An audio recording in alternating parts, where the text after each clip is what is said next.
Hello, today I want to do a video with you guys showing you some really great tips about brushes and tools to use in your makeup kit. Whether you're a professional makeup artist or you just want to do your makeup on a day-to-day basis. So there are a couple brushes that are really important to have, and then there are also some extra brushes that just kind of help to enhance that overall finish of your makeup. So the first brushes we're going to talk about are the brushes that you're going to use on your face. Typically, if you're doing foundation, I really encourage ladies to use their hands. As long as they're really, really clean, you know, you've washed your hands. Hands are some of the best tools that we've been given. So you want to make sure that they're washed and clean. But that really helps to apply makeup, especially if you're using cream foundations or liquid foundation. Hands are the best for that, as well as for concealer. But if you don't want to use your hand, you can use a foundation brush. And foundation brushes are made by using synthetic hair, and that is so that the product slides onto your face a lot more easy than natural hair brushes. So that's your foundation brush, a wide brush that's going to be able to apply the foundation all over your face. Then after any type of cream or liquid, you want to always set it with a powder. So you're going to need a powder brush. I really like this powder brush. This is by Sonia Kashuk, and I'm really I don't know, I get excited when the brush handles are really nice, and I think this is just such a cute, feminine, sexy brush, and so I like this one. But this is a powder brush, so it's a really wide head, and the longer the bristles, the more the more the powder or the product that you're applying is going to move across your face. So you want to get a really nice powder brush that's going to evenly spread that powder across your face. If you'd like to apply blush or you're really into contouring, then you're going to want to get an angled blush brush. These brushes are really, really great because they just help to literally, it's almost foolproof, you know, like you could just apply. It's shaped in such a way that's almost like your cheek. So you just apply the brush right onto your cheek like so. Simple, right? So anybody can do this, and I like them because of the shape. They're called angled blush. I'm sorry, I can't speak right now. Angled blush brushes, and it's really great for applying blush or even for bronzer. If you are using a bronzer, I think a Kabuki brush is a really great type of brush to apply the bronzer with. You can see this one is really huge, and they come in all different shapes and sizes.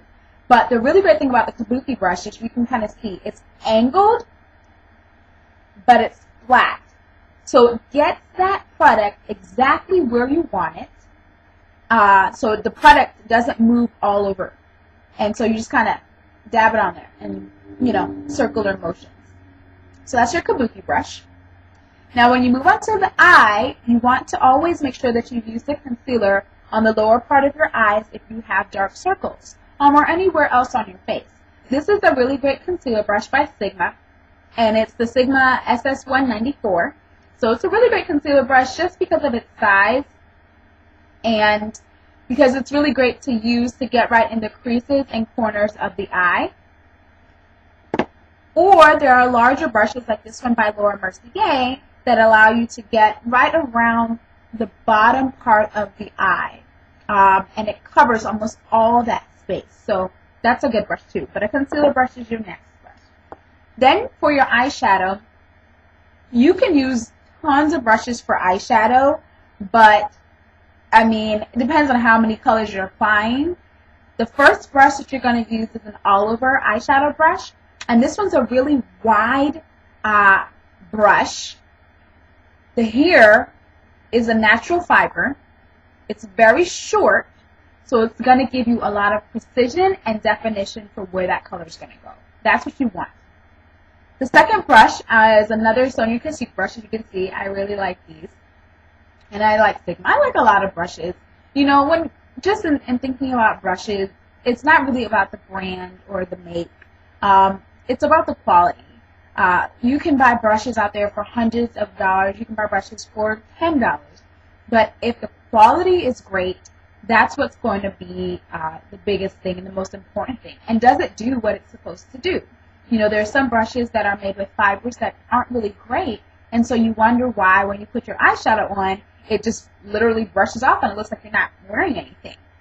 It's really important that you invest in quality brushes. And it doesn't mean you have to spend a lot of money, but it means that those brushes have to be quality made. Brushes can last you up to 10 years if you care for them properly. So, you know, that's not to highlight one particular brand over another, because I use a lot of different brands. But as long as you like them, as long as they're easy for you, then that's what matters. Okay, so off of that spiel. So you have the all-over brush that you can use for your shadow all over your eye. Then you want to have a smaller shadow brush, like so.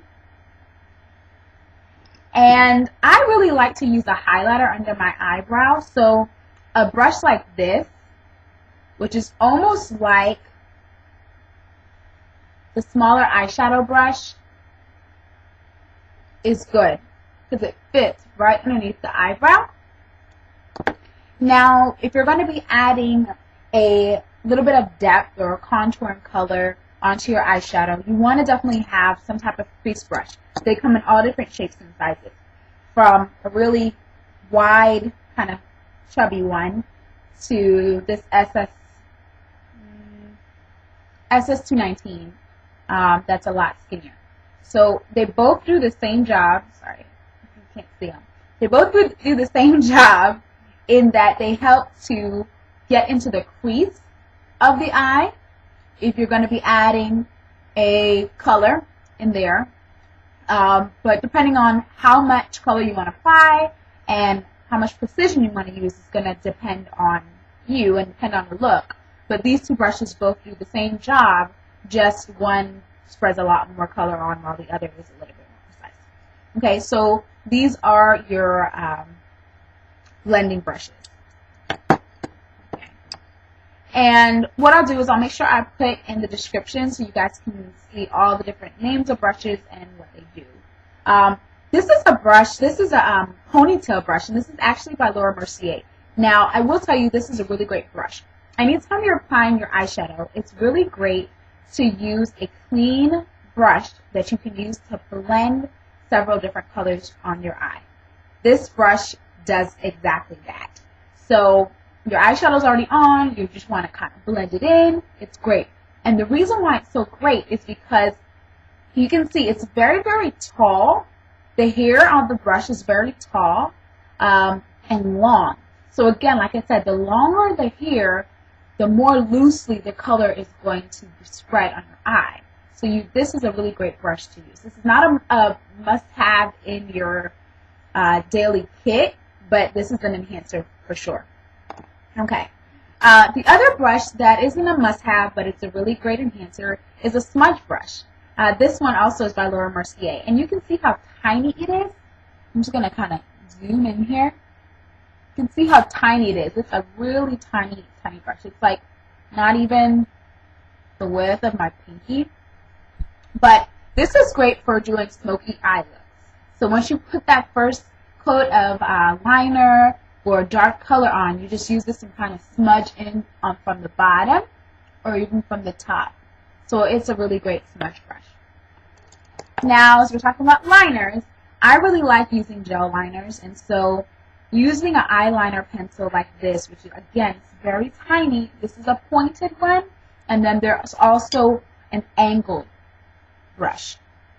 So this is the very pointy one, and then the angled brush, but they're both great for eyeliner, and especially for applying gel eyeliner.